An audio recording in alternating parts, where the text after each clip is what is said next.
Should I like roll onto the stage or? I mean, So, I'm tempted. unless I stay up here and ask it, and then you're down there like, do we walk to get them to engage? No, I like to jump off the stages. I'm gonna let you jump because if you fall, I'm gonna laugh. If I break my leg. Don't do I that. have like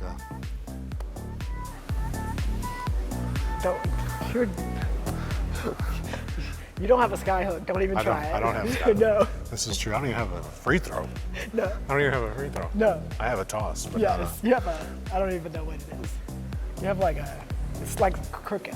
That's because as a kid, I got in this bad habit of putting myself sideways for some reason. Like, who taught you that? Nobody. That's stupid. Yeah, thank you. I'll remember that. I'm like, I'll go back to my brother, like, hey, I know why you stopped playing basketball. That's good. I could Practice like my come defense. Big bird. Yeah, whenever you're ready, we're ready. Hello, everyone. My name is Sarah Luther, and I'm with AGC of America, and I'd like to welcome you to the 2024 AGC Convention and to today's sessions, Hoop Dreams MVP, Building Your Path to Success in Construction and Beyond. Before we begin our presentation, I have a few brief announcements. AGC is offering continuing education credits for today's session. To obtain CEs, you must log into the AGC app and complete the session evaluation. Your attendance has been verified through the badge screening outside. You can also access speaker slides and handouts, which are available in the app under session files. Felipe is a best-selling author, keynote speaker, project delivery services director for the Bolt Company, and the EBFC Show podcast host, and proven construction changemaker for million to billion-dollar size projects and companies worldwide implementing lean and agile practices. Engineer Manriquez helps people work twice as fast with half the effort. Easier, better, and faster. Felipe is a registered Scrum trainer, registered Scrum master, and it enables change via blogging, coaching, social media, and his book, Construction Scrum. He's also a Lean Construction Institute Chairman Award recipient for his contributions to the industry. Jennifer has been in the construction industry for 20 years and is Robbins & Morton's Building Forward Lean Practice leader. She is responsible for the continued advancement of the company's Building Forward approach, which is based on lean philosophies. She is a published author, hosts a weekly YouTube live stream, and is a frequent speaker at national conferences such as Lean Congress, Associated General Contractors Annual Conference, Healthcare Facilities Symposium, and more. Jennifer holds a Bachelor of Science in Operations Management from Texas A&M University Commerce. For the full bios, please view the AGC Connection app and help me in welcoming Felipe, Engineer Manriquez, and Jennifer Lacy. Great, thank you. Thank you, Sarah. Okay. Are you going first? No, you go first. Aye. Here, wait, I got to pass you the ball. Okay, you go first. Anyway, thank you for being here. Before we do introductions, I do want to let you know there are some rules for being in this room. So first, there's no bench warmers in here today. So we're going to have some activities that are going to require you to get engaged. And so you're going to need your phone for that. So just get it out, make sure that you're ready, because we will come off the stage and come and get you engaged, because that's one of our rules of the day. And then what was the other rule? Oh, that if you create a really cool title around March when it's like basketball season, you get more people in your room. So just think about that going into next year. So I am Jennifer Lacy. Thank you so much for the introduction. I am in construction and I am in lean because I want our industry to get better. I know that's AGC's theme. That is what I wake up to do every single day. So a lot of the things we're going to talk about today may not be something that you're super comfortable with because we're talking about people and we're talking about how can we respect them better to have a better industry. And that's a lot of what we're going to talk about today. Yeah, thank you, Jennifer. How do you follow up Jennifer? It's hard. Jennifer, it's hard to follow her up, but the thing I want to add, and thank you again, Sarah. Thank you, Adrian, for making us look good. We are super happy that you've joined our session. We're going to cover some principles and topics, and Jennifer and I are both practitioners. We work at different companies. We often work together through our volunteer efforts, or as I like to say, yes to every game offered. Our default answer is almost always yes, almost never say no. And we want to offer all of you through this session today the chance to play yourselves. And Jennifer was coaching me on my my horrendous, look at my posture already. I know it's My already. free throw is garbage. When you start shooting like yeah. this, when you're shooting sideways, you're going to fail. Yeah, and one of the things we're going to talk about is like some principles. We're not going to focus a lot on tools, but we're going to give each of you something that you can take back to your projects tomorrow, even though you're still going to be at the AGC conference. Don't worry, AGC, nobody's leaving. We're still staying. Goes through Friday. Yep. Right? Weren't we supposed to hype something too? Oh, Brain Date. Brain Date, Yes. yeah. We're going to continue our deeper conversation at Brain Date outside after the session. So we do have time for Q&A, but we'll be at Brain Date can we later. focus on why we're here? Oh, yeah. Thank you, Coach. Thank you. Okay, so MVP, that was kind of in the title. That's things we want to talk about today. And most people, when we think about MVP, a lot of times we think of sports analogy. So I'm going to pose a question to you, and I'm going to need you to shout it out. And if not, Felipe will come and use his microphone. Yeah. But when you think about MVPs within your teams, within your firms, what are those characteristics that you go, that's an MVP?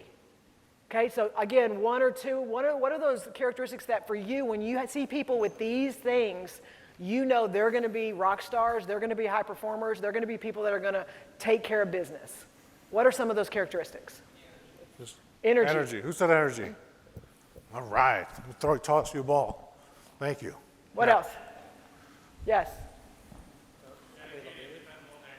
Oh, What? the D's, dedicated, dependable, Dedicated. and dynamic. Who Yes. said dedicated? Look at that, Yeah. Jennifer. I got it. We'll get you. Oh, We'll get make you. people feel good and okay. You're in the right room, just so you know. Yeah, you got Who else? I got some balls here. He said reliable. Reliable, Reliable. yes. Thank you. Who said dedicated over here? There you go. Who else? Engaging. Thank you. Every one of you you're in a company or on a team where you know there are people that rise, and you may be one of those people, and you can even categorize yourself. What are those characteristics? What do you look for when you go, that's somebody we've got to make sure we're keeping an eye on? Proactive, yes. What else? Flexible. Proactive. There Yes. you go. What else? Yes. Grit. Oh, yes, grit. Grit. I love that's that. definitely getting one. These are That's worth a perfect run. words. Okay, who else? Curious. I love that. Oh, you took mine. You That's took okay. mine. Too bad, so sad. You lose. Who else? Keon, I know we had this Grit. conversation. Compassionate. Passion. They have passion, yes. Give me am I one missing? more.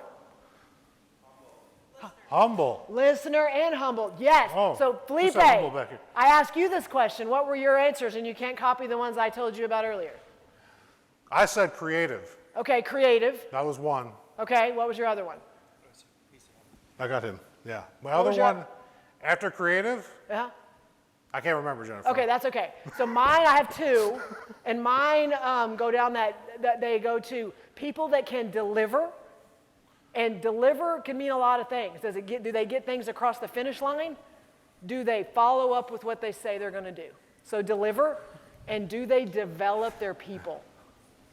And I think I want to talk about this a little bit because when we talk about developing people, that means, and we're going to talk about it in our presentation, what does winning look like? And there are people that are willing to sacrifice the people around them to win. And that's not what we're going to talk about today. That's not what we want to lean into. But some people, that is what winning looks like. But we want to focus on, to develop your people, you may have to slow down. You may not be at the same rate as somebody else, but the people around you are going to be growing, and they're going to get the opportunities that maybe they wouldn't have had if it wasn't for you. And so those are things we're going to talk about today. Thank you, all of you that shared your feedback. Okay, what's next? So we've got a long list of things in the app. You've got it in your phone.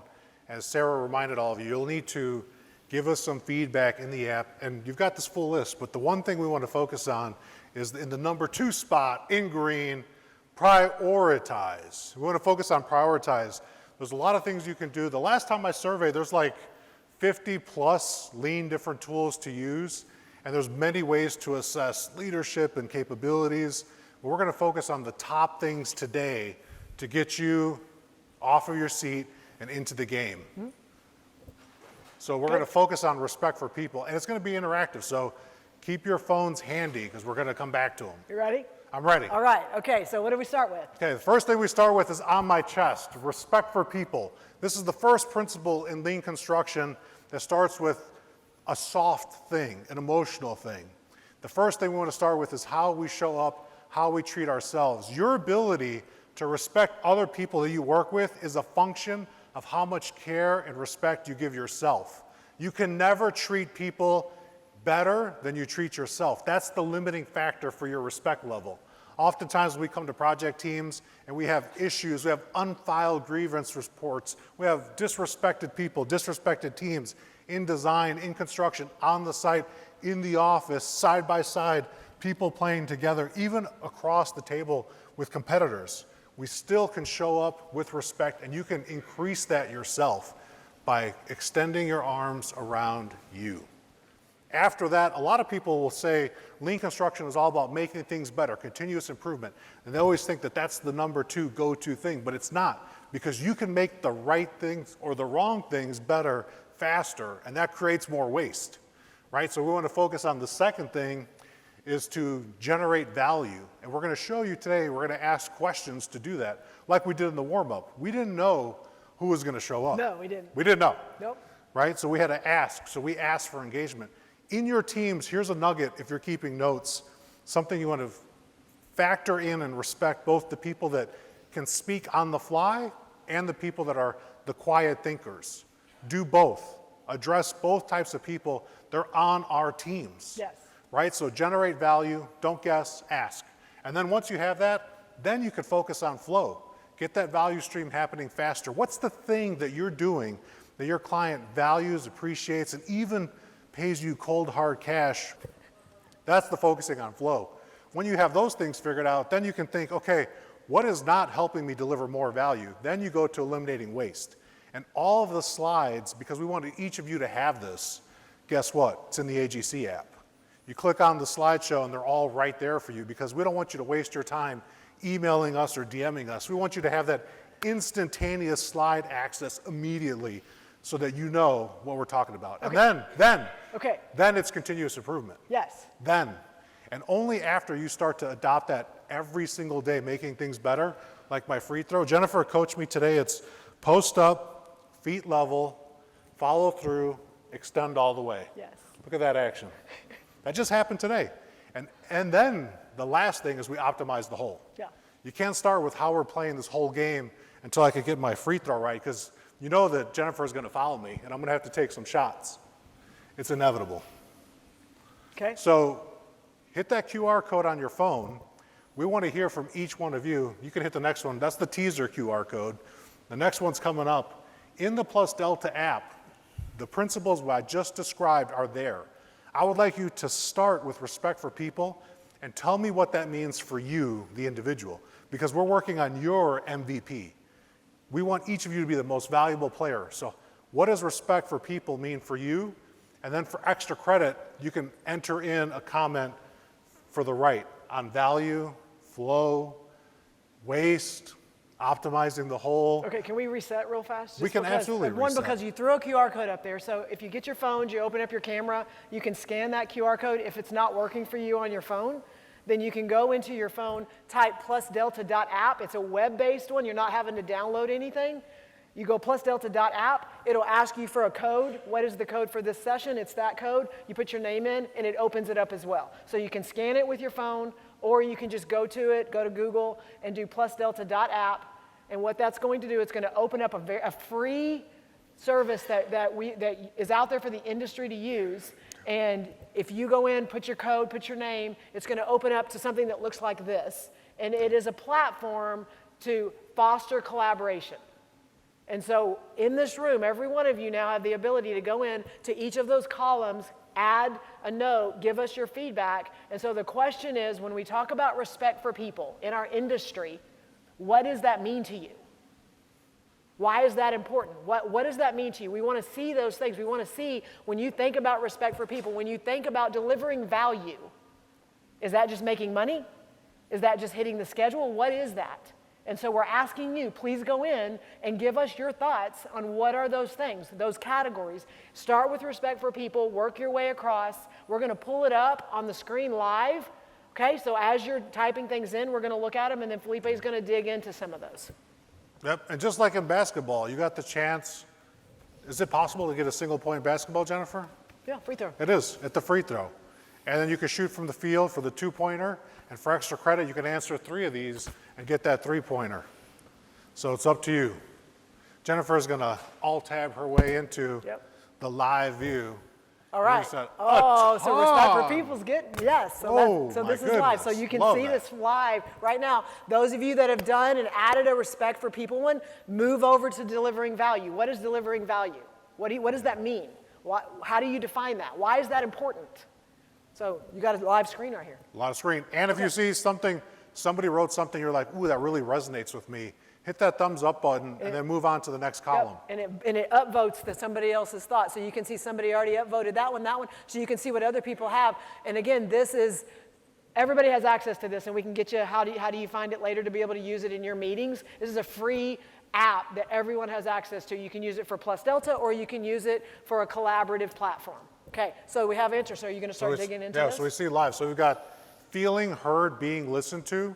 So whoever put that in and thumbs up, the 4 of you plus that have put that in, research shows that being heard, being listened to is more important to people than even being loved. So if you can listen and show up to work like that, you will increase your value for your team and your organization when you can truly understand and listen to others. Because people just want to matter. Right. And I have this conversation with all the time. I don't know about you, but I don't know if I can't say it's 100% of the people, but most people don't get up in the morning and, getting ready for work, going to the construction site and go, you know what? Today, I think I want to get hurt. I want to get hurt so bad that it impacts my pay. Yeah. My family is going to have to struggle through this. I don't think people wake up that way. And so if they feel valued and they know that you care about them, studies show then they care about themselves. And we've got to be able to talk about those things and really make sure people understand it and not just, oh, well, they know because I pay them. They got a raise. We've got to make sure that we're incorporating those things into our conversations. Right. And the first thing we asked when you came into our session, after that amazing introduction from Sarah, we asked you, what does being a most valuable player mean for you on your team? We heard lots of different characteristic traits. So think back when you go, and we'll talk some more about some tips, when you go back and engage with your teams, starting with a question can be very powerful. And now we've got some good data here. I'll go 1 or 2 more in respect for people, making them feel heard and valued. We got another one, rising up, listening to the points of view, input from the team, regardless of position and tenure. That is something so powerful. Rapid, fast story, lean construction, last planner system, production control story. I was on a project team that was behind schedule. We came together in a collaborative meeting. We set the tone and communicated, we're going to listen to you. Every idea will be heard. We had a painter give guidance to a plumbing contractor. A painter foreman gave an idea to a plumbing contractor that turned into 1 month of schedule improvement on that team. That never would have happened if we would have just said, work harder, work faster, more people. That painter had seen something that gave value and changed the process step that helped us improve our schedule by 30 days. I'm going to jump over to delivering value, being present, absolutely. Understanding the owner's why. That's a big one. Know. We don't you got have a story answer. for no, you got a story for that? I mean, how often do we go into things and go, no, we've done this before. We've done 10 of these projects. We know exactly what the owner wants. And we just start building, and then halfway through the project, or even at the end, they're like, well, you didn't really hit the mark. Yeah. Because we think we understand, and we don't ask the question. Exactly. That could be a really big miss. Being accountable, taking ownership, love those. Make sure I don't skip any. Exceeding the expectations. All right, and then focusing on flow. Jennifer, can you scroll over? Yes. So we can see focusing on flow, we got team growth, growing the team's capabilities, creating playbooks for efficiency. Oh. It's all good. That's okay. We'll get it. Jennifer will get there. Control tab. So we love all the stuff that you're sharing. We've also got being organized and smooth. Yeah. There's that old phrase. Who knows that phrase about smooth in lean construction circles? Who knows it?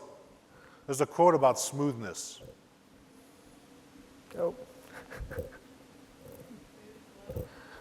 What? Smooth flow. Yeah, smooth flow is one. I'll accept it. Go slow to go fast. I love that one. That's a good one. I'll accept that as We'll the just go with answer. this one. Yeah. Here, we got a prize for you. Go slow to go fast. That's like I thought about it too as I got to the stairs, Jennifer. Yes? Are you I good? slowed down. I'm good. Jennifer, Okay. you go ahead. Okay, so I can move on? We're good? Thank you, first of all, for engaging because we got lots of good feedback there. So I appreciate that. So tying it back to the title of why you're here today. So when Felipe and I were talking about this presentation, I played basketball in college. I played sports my whole life. I know a lot of people in construction that when I started talking to them about playing basketball in college and people that have played, sports competitively, there's a lot of conversations that come from how that correlates with construction. And so we're like, well, let's dig into that and let's see what let's make sure that people understand, like, why is that? And so I don't know how many of you played competitive sports, but when you think about sports and you think about the things you learn and the value that comes from that, for me, there were a lot of times that I maybe was playing on teams that I maybe didn't like everybody a whole lot, but I had to figure it out. I had to figure out how I was going to work with them so that we could win. And I think there's a lot of things like that happen in construction as well. And sometimes we don't stop and take a step back and look at what are those roles and what's the value. So I want to go through, when we think about basketball, think about a game plan, okay? So we're going to go play somebody and we have to have a game plan. Very similar to when we create a schedule for our projects. Okay, so at the beginning, usually I'm going to say 1 or 2 people that sit down and go, here's what we think the schedule is going to be. 1 or 2 people, okay? Then our team is developed. And yet sometimes there's a disconnect between the game plan and the players. And so I think we've got to make sure that we emphasize, yes, you may have a plan, but as soon as those players start getting identified and what are their roles going to be, do you sit and you reevaluate the plan? Because sometimes the game plan doesn't fit the team members. And we don't stop and we don't think, okay, this person has this value, this person has this characteristic, is it going to fit within our game plan? And so we really wanted to dig into when you do that, and we know we have to do those things early on, but do we stop and reset and reevaluate when we start getting our team members? And so that next one, your role, okay? When you think about in your teams, whether you are an executive, a project executive, you are on a job site, you are someone that supports, you're a support role, what is that role within that team? And do you stop and go, this is my role, this is Felipe's role, okay? Here's this role. How do those roles fit together? Because sometimes I think we just throw things at them. We throw more people on a job, and then we think, okay, now it should work because we're getting more people in there. But we don't really dig into what is their MVP status? What are those characteristics that we say this is what a winner is? And yet we don't even evaluate if these people have those characteristics. We just sit back and wait to see if they rise or not. And we've got to do better at that. We've got to be more proactive. And I heard that in the room. We've got to be more proactive. That leads then to strategy. Okay? So we think about strategy, and I want to dig into this because we defined earlier what an MVP was. And we got lots of answers. So within a company, who gets to define that?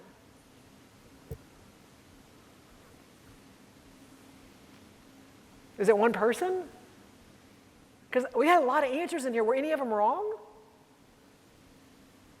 Except we have these standards and we start talking about this is what a winner is. This is what somebody that's toxic, that's not going to work. And we come up with standards, but who define them? And so I think it's important to know if you have a team, who defines the strategy? Does the team sit down at the beginning and go, this is what success looks like? We call that a conditions of satisfaction, true north. What does success look like?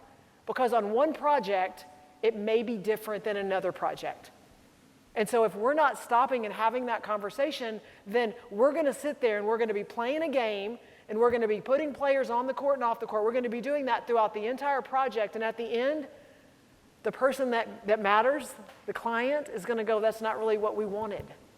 So do we sit down at the beginning as we're developing that strategy and make sure that we're asking the question, what does success look like? And do we have the right players here to achieve that?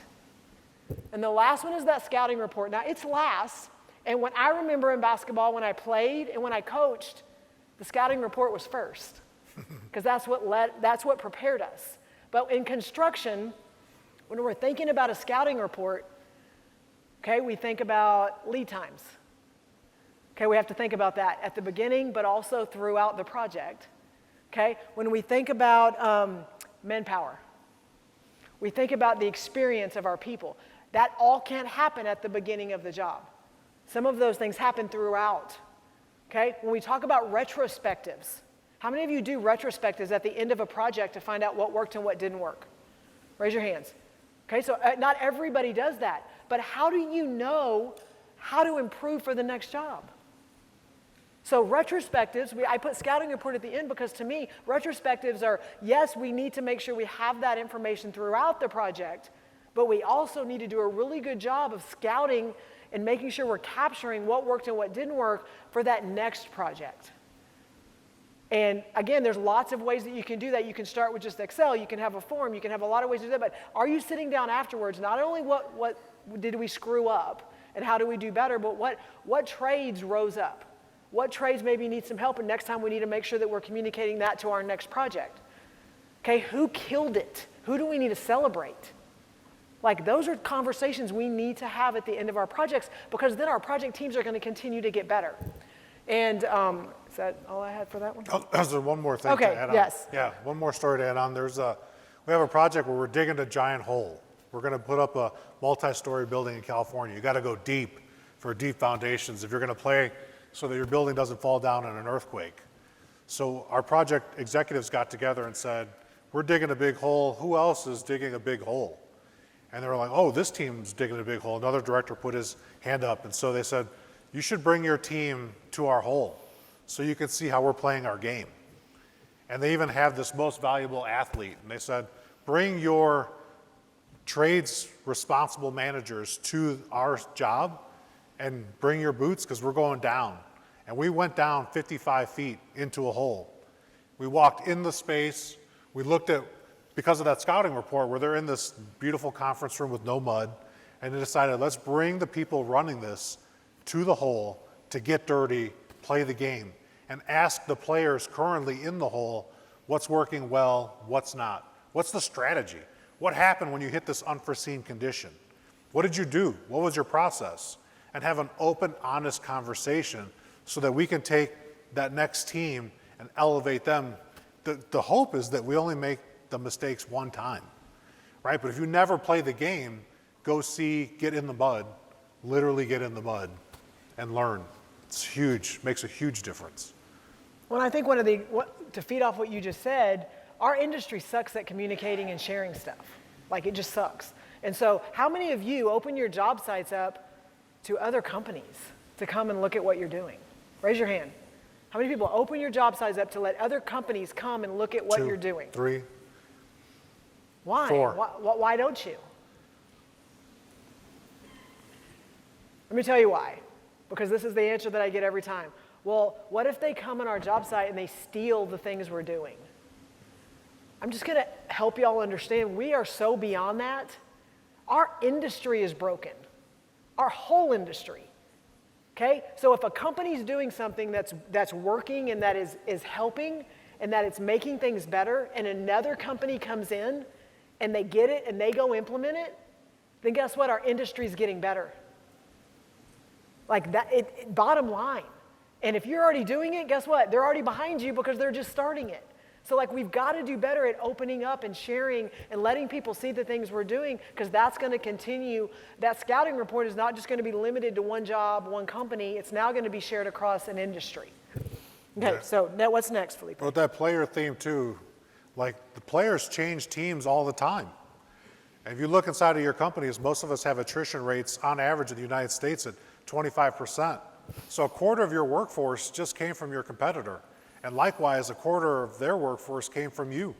So players are changing all the time and sharing the plays. Yep. So the play we want to give you all next now is for facilitation. one of the ways that's really easy to bring lean into everything you do so that you play like we do. You ready? I'm ready.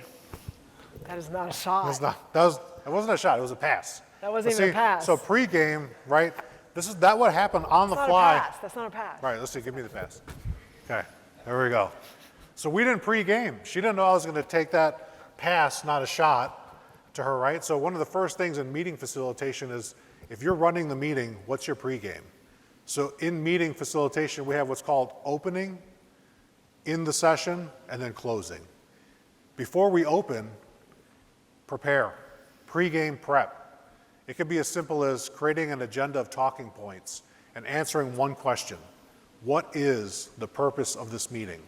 If you can't answer it, cancel the meeting. If you're just getting together just to see status, write an email and send people the status. Make a dashboard, make something visual, and put it out where people can see it. But don't bring people together to just talk at people. So get your pregame right. Then when you're in the game, respect the players.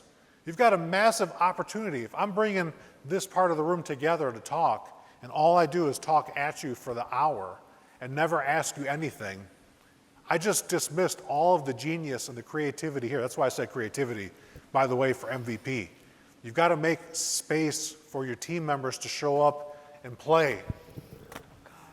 It's driving her nuts. It's really clear like who played basketball and who didn't, right? So during the game, capture notes. Yes, action items are important. Don't people up with dates. All the project managers out there that are just like, give me a date or pushing a date on person. That's not how you play the game. You're becoming a micromanager. If Phil Jackson, one of my favorite coaches of all time, had to tell Michael Jordan every time he should take the shot, Michael Jordan had to have an earpiece in his ear to know. You got to create the conditions so the players can play and be successful. And sometimes Michael had to pass. Not like me, but he had to pass. Yes. Right? And then post-game, what do you do afterwards? You've captured the things, show respect to your people by sharing the notes. In the closing, what are we doing? What are we changing because of this? Back to our whole example, for our team that came, the two teams that cross-mixed, one of the amazing things that happened post-game is that they decided, the two project managers exchanged phone numbers. These are people working in the same company. They didn't have each other's phone numbers. They're not new employees, but there was never a reason for them to talk outside of my project, your project. Now it's our company, our game, our team. Now we're playing regionally, right? You're playing at a different level when you have people cross-communicating and cross-talking. So pay attention to that post game. We don't just do a huddle at the end and say, we lost the game, now what? We make small adjustments throughout. So the next time we show up, I actually don't know how to pass the ball to Jennifer. It should be a miracle. It should be a miracle. So let's go to some other MVPs. Okay, so this is one of my favorite quotes from Kobe, and you can read it. I don't need to read it. The focus of it is accountability. And it's one of my favorite things because I'm going to tell you right now, accountability creates resistors. It creates resistors. There are people out there that are going to fight because you are holding them accountable. And we have accountability throughout our entire life, but all of a sudden you put things in place to hold people accountable, and then they're going to start fighting anything that you're putting in place. And what we normally do is we turn around and we go back to what we've always done because we don't want to make any waves. That's not going to improve anything. And so how do we measure improvement if we don't have a baseline? And if you don't stop and think about that, do we have something in place to know this is the minimum standards? This is the minimum of what we're going to expect everybody to do. And then outside of that, here's how we're going to improve. If you do not have that in place, you've got to start there. You can't sit there and start telling people what they're doing and what they're not doing. When Robbins & Morton rolled out kind of our lean implementation 10 years ago, okay, we started putting things in place. We started having projects having huge success. And then one year we had a goal that every project was going to implement these tools and these processes on every project. And at the end of that year, I got to stand up in front of our executive team and they said, Jennifer, how did we do? And I said, I have no idea. And they said, what do you mean it's your job? I said, we don't even measure it. So how do we know how we did? And they looked at me and go, well, what do we do? I'm like, we've got to put something in place that starts measuring these things. And an entire company rolling things out, guess what? We had resistors. But now we are better, and now we're at a place where we're killing it when it comes to measuring. But we've got to understand accountability creates resistors. When you're doing your stand-up meetings, you're doing your daily huddles, people have never done that before. When you're standing up in front of your peers and you're having to say what you've done, what you've not done, what you're committing to do, and what didn't get done, like, that's not a comfortable place. But the more that you do it, the more that they realize this is the expectation, then they're going to get more comfortable and they're going to realize that it is not there to attack them. And that's got to be our approach when we're going in and putting things in place. These tools that Felipe talks about are lean practices. Like, what are we putting in place that are helping people improve? Okay? They are not there to attack people. Yeah, shockingly, we don't show up to job sites and say we're going to teach people to be lean or to do that. Okay, so Michael Jordan said, he talked about putting the results. He's arguably one of the hardest working players ever from the time that he was in college and beyond. And Michael had coaches. He had coaches ever since he played college. Even before college, his father coached him. And then the next best coach in the whole world, Phil Jackson, who I absolutely love, the Zen coach of all. And a lot of things that they did was to focus on the basics.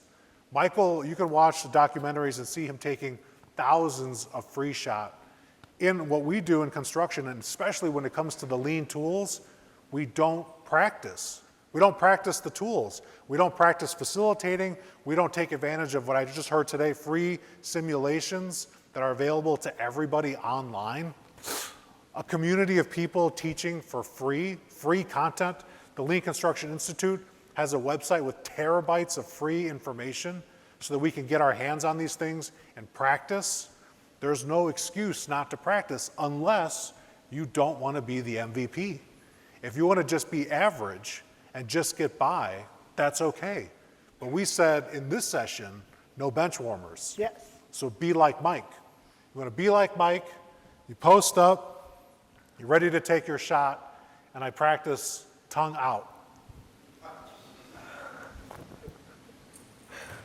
There we go. Okay, so Felipe, this is all great. This is all wonderful, but what happens when things go sideways? When things start, like, we have a plan, we have the right people in place, we think, and then things kind of start going off the rails. Yeah. What do we have to do? We got to call a timeout. And you got to bring somebody in or reset the team, right? Let's say, like, we're playing, again, my favorite team of all time. Dennis Rodman is on our team, and we're in the finals. Right? These are the final amazing years. And you know that Dennis plays kind of dirty, and he's going to get a technical foul. He's either taking a player out or he's getting out. So now our team shifts and gets smaller. We got to stop and reset. I think Jennifer knows what to do for these resets and these timeouts like nobody's business. No, I mean, it's alignment. And we talk about alignment at the beginning of jobs, okay? But I don't know how many of you have the exact same team when you start a job as when you finish. Because I know we don't. The players change throughout. And so if you have players changing throughout and you have different people coming on that weren't there at the beginning, are they part of the plan? Do they know the strategy? Do you sit and do realignments with those people, with your team, to get reset, to make sure everyone knows the direction that we're going in? And like, if we're not doing that and then things go bad, that's not on them, that's on us. So if our team members change, which based on your faces and your nods, they do you have things set in place throughout the job to make sure, hey, let's realign and make sure that we are where we're supposed to be? It's very similar to when you're in a basketball game and the other team scoring, their freaking rock star scorer continues to score and we're not stopping them with defense. We call a timeout. And in the timeout, like, let's reset. Let's figure out what's not working, and let's make sure we address that. Okay? So that's one component. The other one is how many of you have called a timeout or have had to stop the game because you have a player, a rock star player, that is toxic to your team? How many of you have had to stop? Okay, had to stop the play, had to stop the game, had to call a timeout, okay? And in our industry, like I've lived this and I've had conversations with people that I'm just gonna say, it was a superintendent on site that is toxic, like hurting our team, our people are leaving. And when I question, what are we doing? Why are they here? They said because they're good builders. Did anybody in this room, anybody, and if I didn't hear you, please correct me, tell me that a definition and a characteristic of an MVP is that they're a good builder. How many of you said that and I didn't hear it? Nobody. So then why would we keep someone because that is all they have? They're good builders. Now again, please understand this industry needs people. We know that. We are all in places where we need people and we don't want to just go not important, we're going to get rid of you. So it's like, have we talked to them? Do we understand that, maybe some things some opportunities that we can help them with? But if you have someone that you have to stop and call a timeout and go, this is not good, you have to be willing to kick them off the team. You have to. As they are creating toxicity in your team, which is only going to hurt you with retention. It's going to hurt you with recruitment. And I'm going to tell you, if I'm preaching over here that we have a culture of caring and we support people and we respect people, and I've got a superintendent over there that is doing the opposite, my credibility is shot. Shot. No one's going to listen to me. And so those are things we have to think about, and we have to be willing to pull the trigger. Yeah, and if you're going to be the MVP, it doesn't mean that you got to get in harm's way. So as a most valuable player, sometimes you got to work defense behind the scenes so you can set things up, even if you're going to remove that toxic player. Who on the team can you go to have the difficult conversation and talk honestly about what's going on with an individual when their character doesn't align and help the team make progress on that alignment to bring that value for that client? It doesn't always have to be you. You can raise your hand, ask for help in a private, respectful way. Make it about what's happening with the greater picture. Don't make it a character attack. That's not respect for people. Even that toxic superintendent, we don't know what's going on with them and their life and why they're showing up that way. But we don't have to allow that to continue to happen on our sites. We can make a change. And it's not always a superintendent. Sometimes it's an egotistical maniac, psychopath, project executive. And for some of us, sometimes it's the CEO of your company. And if you're watching this, you know who you are. And we don't have to name names. Right, so you just got to keep that in mind and be respectful of how those people show up and what kind of damage control you can do, because some of us work for family companies and we don't have the ability to remove family members, right, all the time, or it's complicated and complex. But if you raise your hand and use the team to help you, because we're all players playing, and we even argued about how much of this is the MVP person, player, or is it the team as we're developing this? And it's like, you can't have a team without individual people playing and working in one direction to make progress with this ball, or I'm not going to hit you, right? Right, so that timeout is a great time to make a reset. And then you can use that change to really hone in with the whole team and say where we're going, where we're driving this ball. Clearly this way, away from Jennifer's face. Yes, and so I want to pose a question to you before we move into Q&A is, we talked about team dynamic. We talked about different roles on teams. We talked about how do we foster that culture and that respect for people. So what do you do within your firms, within your teams, to help get to know the people you work with? Yes.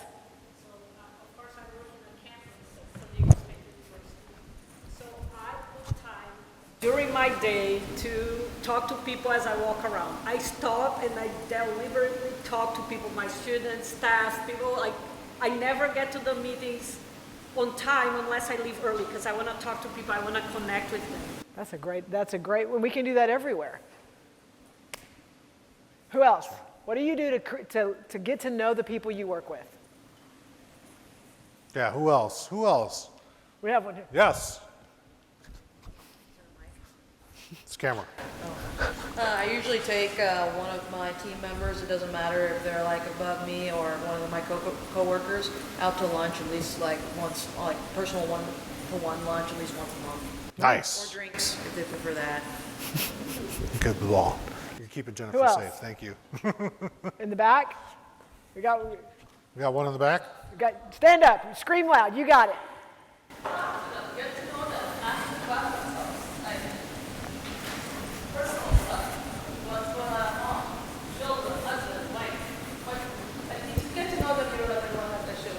Everyone has unique situations why they snap at work. Because people want to matter. They want to be listened to, and they want their work to matter. They want the things in their life to matter. Yes. Who else? What do you do to get to know the people you work with? Yes. AGC activities with other people, so that you can talk about other things that the daily project stuff. So outside of work, coming to different associations and activities and things like that, absolutely. Yes. Ask questions. Felipe, right. you talked about that. I did. The power of facilitation, the power of just asking questions. And weren't you going to talk about icebreakers or something like that? I was. So one of the things that we can do that a lot of people often try to skip, and we have some really good contrasts. Jennifer and I have been to meetings where people are like, we know what to do, we're going to skip the icebreaker, and that's always ends up in the fail. If you want to slow down the progress of your team, skip the icebreaker and watch what happens with the throughput. When you show up to a meeting, and there's different ways to do it, it doesn't have to take that long. And this is something that's easily Googled, or even, heaven forbid, Binged. Or like reach out to me. I have a card of like tons of icebreakers that you can use with your team that I use in my meetings, like challenges and things that we do in the room, things I do, throughout my meetings and stuff. Happy to share that with you. We took a time out with a team that was 18 MVPs. These were like the pinnacle of the pinnacle lean players. And we said, before we start this meeting, let's just pause for a second and do an icebreaker so we could get to know each other. And people said, we only have an hour, you're gonna waste time. And I said, well, luckily, I'm called the timeout. And so we'll put it back in play when we finish. And we did the icebreaker. It took 20 minutes. After that, we only had 40 minutes left, if my math is right. We had accomplished and achieved more in that final 40 minutes than the team had ever experienced in 12 months of previous meetings. And in the plus delta at the end, which we'll also practice doing, people said, thank you, that icebreaker was worth it. I finally know why this is important to this person. And now people can partner and work together. And when it came time to ask for volunteers, for people to hold each other accountable, hands went up, and we almost had to fight people to stop volunteering for so much, something that almost never happens. So one example I'm going to give you, and I use this in a lot of my new hire classes and a lot of my training classes, an icebreaker that an easy one, okay? You get everyone in the room and you say, I'm going to ask you 2 questions, okay? And I want you to, usually I use sticky notes, and I say, what is something you want to learn more about within the company? Broad question. It can be a certain department. It can be they want to know about sales pursuits. They want to know more about how we market. Doesn't matter. What's something you want to learn more about within our company? And you have them write it down. And you put it on a board. The other one is, what's something you want to learn more about outside of work? And those answers will take you to a different place when it comes to learning about your people. People that want to learn how to brew their own beers, people that want to learn how to play golf, people that want to learn how to do car mechanic stuff. You'll be able to learn more about that. So those questions, those are easy questions, and then you're going to get more information that you can use in future training classes. Is that it? Yeah, it's a great I one. think that's it. Yeah, so now we're going to turn it back to all of you and answer your questions, and I'll repeat the questions that you asked so we can cover absolutely anything is fair game. Sure. So what questions do you have for all of us before we move into the plus delta? Yes? I'm just going to make a comment. I appreciate the sports analogy. In my opinion, a lot of us in our industry treat our projects like a race. And it's not a race, it's a team sport.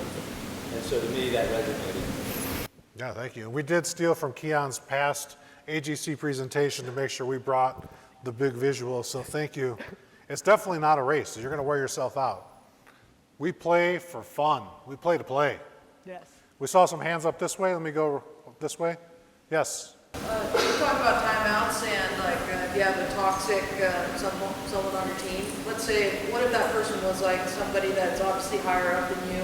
How do you call a timeout to either if it's their toxic trait or is it something that you're trying to push out that you don't necessarily think would be improvement on your project, would benefit your project? Yeah. You go first, then I go. Well, I think we had this conversation. Who has permission to call a timeout? In the culture that you've created on your job sites, who has the autonomy and the authority to call a timeout? And I think that's part of the culture of the company and part of the culture of the team. And if you're the leader and you're the leader in this room, do you create the environment to where anybody can call a timeout? And so if you're in a place where that culture is not there, it's hard. And I've seen people that have come to me because they're on a site that they don't have that ability and they're working for someone that it's not a good situation. And who are your advocates? And I think we've got to make sure that we make it very clear. If we are advocates for people, are we communicating that? Are we helping people understand, hey, if there's an issue there, you can come to me and then I can be that person to help? Or are we creating the right environments on our job to where everybody has the ability to call a timeout and go straight to someone to be able to voice that? That's, I think, how I've addressed it. No, that's great. And I would just add on there, like, I often take the role, like, I play the simple general contractor for a living every day. And so like on a project team where we're all playing that role, I'll go to somebody who I think can call the timeout and I'll say, I'm not sure if you're the right person to talk to, but I have something sensitive to share with you. This is what I'm seeing, and asking them, what do you see? And now it becomes a dialogue, and it's not just you talking and like saying all these things that are happening. They're giving you feedback too and saying what they see. And oftentimes when we've done that, people are like, that was really hard for you to say, thank you for bringing that up. And 9 out of 10 times, it's the thank you. 1 out of 10 times, you're gonna hear, I'm not the right person. But because you did it in such a respectful way with like, I'm not sure you're the right person, can you help me with this? This is what I'm seeing, what do you see? That's very disarming. So disarm first, I'd say. We had some more hands, let's go to the back. Back there, and then we'll come back to the front. Yes, you. So, how do you tell if you're timeout? How do you tell the difference between somebody who's toxic and somebody who's holding people accountable, driving performance, and maybe, isn't doing things exactly as you might say? Oh, that's a good one. Can I go first? Yes, absolutely. Okay, so with that example, for those of you that didn't hear, what do you do with somebody who's driving performance, maybe borderline getting toxic or not toxic? It's hard to say from perspective. So I always go like, you've got to go with the team. Get feedback from the team. So in that situation, I find that we talked about this too. We said, high performing people hold themselves accountable, right? So if you have an environment where accountability is really low, you're definitely in a toxic environment. And that person that's driving results, and I'm using like a whipping motion, so you can see like driving results, like that's not what you need to do. The better thing to do and work with that individual is make it obvious what winning is. Make it obvious what our strategy is. Make it obvious how what you do translates into value for this project, for this team, for us as a company, for our organization. And when you make those things obvious, clear, people hold themselves accountable, and we can take that energy of like whipping and shift it to being creative and driving more value and innovating and making it like a more fun place to work. And so I would caution on that, thinking like a lot of project managers, and I usually introduce myself, hi, my name is Felipe, and I'm a recovering project manager. I used to force dates on people, but now I know that it's better to share what we need done. And I learned this from a superintendent named Rob. He said, tell me what needs to be done, don't tell me how to do it. You hired me for a reason, and each person that we bring onto our team, we brought them into our team for a reason. We didn't bring them in so that they could be told every day what to do and when. We brought them in for the skills, the creativity, and the human being that they are. I don't really have much to add to that. We had some more hands go up. You want to pick someone? Sure. Hands. Yes. You mentioned toxic people people in our organization, we use this term, you guys may have heard it, saboteurs, Oh, yeah. Yes. or another word we use is an energy vampire. Yes. You can see those people, and the problem with most of those people, as you said, they're the ones that give you results.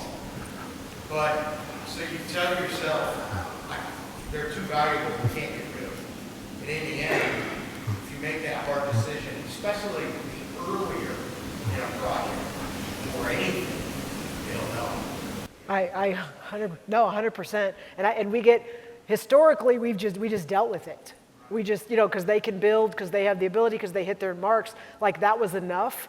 And now it's not. Like I'm going to tell you, the generations coming into the industry won't tolerate it. They just won't. They'll leave our industry, or they'll leave and go somewhere else and work. They just won't. They don't have to deal with it anymore. Yeah, I've had a true story on a project. It's in San Diego, and one person just graduated from college. This is their first construction project ever. And the conditions in the trailer are terrible, but they're temporary. There's no water, furniture's not set up. They just came from beautiful dorms, amazing campus, might be a school of somebody we know, beautiful facilities. And then they come to this construction trailer, it's dirty, dusty, there's no proper restrooms for the person. They left the industry after 6 days. They said, this is not for me, I'm out of here. And they left and never came back. And we did a debrief with the team, and the team took for granted that the conditions were temporary. We moved in to appease somebody on the team so that it looked like we were busy, right? We lost a potential person right there that's never gonna come back to construction because of a temporary condition to appease somebody, an energy vampire, to use your words, or a suck. So communicate, make it clear, and respect people. Yes. Any other questions before we wrap up? Okay, so you want to? Yeah, so we need your feedback. Jennifer and I need to know, we promised AGC that in addition to each of you using the AGC app to give us 5 stars, if we delivered MVP value, and I'm gonna set the bar high, like if we fell short, don't give us 5 stars. But on this Plus Delta app, we need this so that every time we present together, we make it better every single time. Or if we don't ever present together. Yes, right. Depends on how you respond. Or if you break us up, I mean, but I don't think we're gonna break up. Okay. Yeah, so tell us what you liked, the pluses or the things that you found valuable, that or like a takeaway that it's gonna improve what you're gonna do to help you become the MVP. And also give us the deltas, like I didn't play the walk-up music when we started, right? That was a delta. Yeah, or this was missing. This is what I thought I was gonna get when I came in the room, and this is what I didn't get it, or like real feedback. Real feedback. Yes. Truth. Okay, and then we're done. Yay! Good job.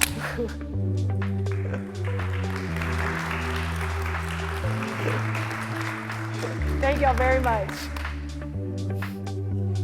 Yay, good job. Thank you, Adrian.